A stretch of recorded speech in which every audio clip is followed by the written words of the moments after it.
Hoffwn gymryd y cyfle yma i rhannu â chi sut mae'r Ysgol Isaf am ddefnyddio porthol hwb ar gyfer gwaith cartref yn y dosbarth ar adegau ac ar gyfer unrhyw achosion lle mae angen i ni weithio o adref yn ystod yr wythnosau a misoedd i ddod. Mae'n bwysig ein bod ni'n ceisio annog y plant i fewn gofnodi gymaint â phosib 'u hunain er mwyn dod i adnabod llythrennau ar y cliniadur a'r cyfrifiadur. Mae yn gallu bod yn broses araf a rwystredig ar adegau, ac mae 'na demtasiwn yn eitha cryf i gwneud e drostyn nhw, ond wrth ymarfer mi fydd y plentyn yn dod yn fwy hyderus ac yn fwy cyflym. Rydyn ni yn defnyddio Just Too Easy o'r dosbarth meithrin hyd at flwyddyn 2. Ar ôl mewn gofnodi, os dydy e ddim yn ymddangos, yna mi fydd e yn y diwyslen.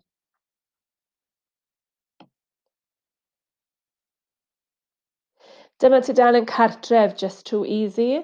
Mae'n ymddangos efo'r teils, athrawon sydd â gofal pa teils i rhannu gyda'r plant. Felly o bosib bydd y dudalen cartref yn edrych ychydig yn wahanol o wythnos i wythnos neu o fis i fis. Mae nifer o rhaglenni fan hyn lle mae'r plant yn gallu mynd ati i weithio a creu bob math o bethau. Gwaith cartref yr wythnos hon, er enghraifft, ydy edrych i weld beth sydd yno ac i ymgyfarwyddo gyda'r tasgau, ymgyfarwyddo gyda'r gemau ac yn y blaen. Mae J2 Messages yn ffordd hyfryd o gael y plant i danfon neges ati athrawon, efallai bod 'na rhywbeth maen nhw wedi ffeindio'n anodd yn y gwaith cartref, neu jyst eisiau dweud helo.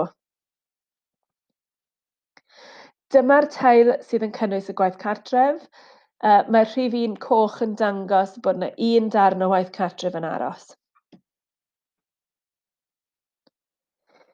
Fe fydd 'na deitl i'r gwaith cartref, fe fydd 'na ddyddiad,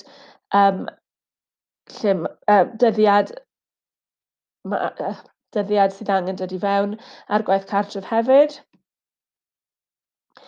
Mi fydd y cyfarwyddiadau yn Gymraeg ac yn Saesneg. O bosib fe fydd 'na ddolen ar gyfer gwefan neu gêm neu dolen ar gyfer taflen waith.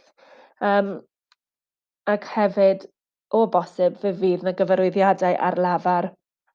Unwaith mae'r plant wedi gorffen eu gwaith cartref, wedi gwneud yr hyn sydd yn ofynnol, yna mae angen i chi gwasgu'r mark complete. Mae hwn yn dangos i'r staff bod eich plentyn wedi gorffen ei gwaith.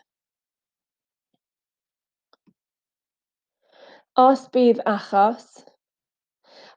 achos o hunan ynysu yn digwydd yn yr ysgol, naill ai fel unigolyn neu fel swigen, yna mi fydd teil arall yn ymddangos ar ddechrau'r cyfnod hunan ynysu o'r enw cyfnod clo, ac o fewn y teil yna mi fydd 'na 10 diwrnod, a gwaith ar gyfer 10 diwrnod. Plis cymrwch yr amser i ymgyfarwyddo gyda'r tudalen cartref yma. Plis cewch y plant i ymgyfarwyddo gyda'r offer sydd ar gael iddyn nhw. Os am unrhyw gwestiwn, yna plis gofynnwch i'r athrawon er mwyn ceisio rhoi help llaw.